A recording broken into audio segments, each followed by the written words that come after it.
Dans le prochain épisode d'Ici tout commence, Tessier hésite à sacrifier son avenir à l'Institut pour protéger Axel.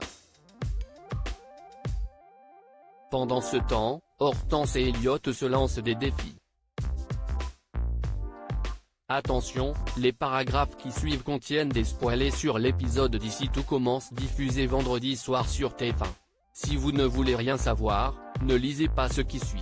Vendredi 3 mars dans Ici tout commence. Axel découvre l'identité de son père biologique même si ça ne l'enchante pas, Tessier est toujours décidé à démissionner de son poste et à aller à Lille car c'est sa seule façon de protéger Axel. Constance est prête à le suivre. En attendant, le couple se met d'accord pour ne rien dire du chantage de Cardonnet à Clotilde et Rose. À l'Institut, Tessier convoque Cardonnet dans son bureau pour lui annoncer qu'il accepte sa proposition. Celle-ci est surprise, mais ravie. Elle espère effectivement que son école gagne en prestige. Tessier passe ensuite à l'atelier pour informer les sœurs Armand de sa décision. Il prétend avoir eu une nouvelle poussée de sclérose en plaques, affirmant qu'il préfère arrêter de travailler dès maintenant. Le directeur compte sur leur discrétion. En privé, Clotilde confie ses doutes à Rose. Elle connaît suffisamment Tessier pour savoir que rien ne l'empêcherait de travailler.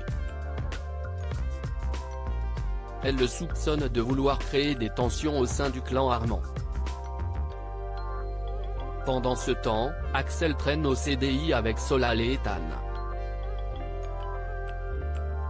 Il ne cesse de lire la biographie de Cardonnet écrite par sa mère qu'il a l'impression de connaître à travers son style d'écriture. En fouillant dans les rayons, Ethan finit par trouver un livre de recettes d'Auguste Armand avec une préface de Lucie Clément. Il le confie aussitôt à son meilleur ami, qui, en l'ouvrant, tombe sur une dédicace laissée par sa mère, mon Auguste. À ce coucher de soleil qui a vu naître notre histoire d'amour. À Lucie, pour toujours. Alors que Clotilde et Jasmine présentent leur création autour du caviar à l'atelier dans le cadre du Festival du Goût, Axel débarque pour confronter Emmanuel et Constance, livre à la main. Emmanuel finit alors par lui avouer toute la vérité, il est bien le fils de Lucie et Auguste. Sous le choc, Axel trouve refuge chez sa petite amie, en compagnie d'Ethan. Tous deux lui apportent leur soutien et le poussent à discuter avec ses parents adoptifs pour connaître toute l'histoire. Mais Axel se sent trahi par tant de mensonges de la part des personnes qu'il considérait comme sa famille. Il déclare ne plus vouloir voir les Tessier. De leur côté, Philippe et Lola tombent également des nues en apprenant l'identité du père d'Axel, qu'ils ignoraient jusqu'à présent. Ils reprochent à Emmanuel d'avoir gardé cette information pour lui durant tout ce temps. Au même moment, Jasmine appelle Lola pour la prévenir qu'Axel est parti sans dire où il allait et qu'elle n'a plus de nouvelles. Hortense relève un défi personnel. Elliot rejoint Hortense au CDI pour jeter un œil à sa bucket list. Outre un certain nombre de rêves irréalisables, il remarque qu'Hortense souhaite passer le permis. La jeune fille avoue avoir peur de reprendre le volant car elle a déjà raté son examen à 4 reprises. Mais son ami l'encourage à s'y remettre. Il l'emmène au marais salant et la laisse s'entraîner à bord de sa voiture en supervisant sa conduite. Grâce à lui, Hortense surmonte progressivement sa peur et réussit à conduire. Très fière, elle montre ses exploits à Mehdi, qui la félicite. Plus tard, Hortense annonce à Elliot qu'elle compte reprendre des cours à l'auto-école. Elle estime que c'est maintenant au tour de son meilleur ami de relever un défi.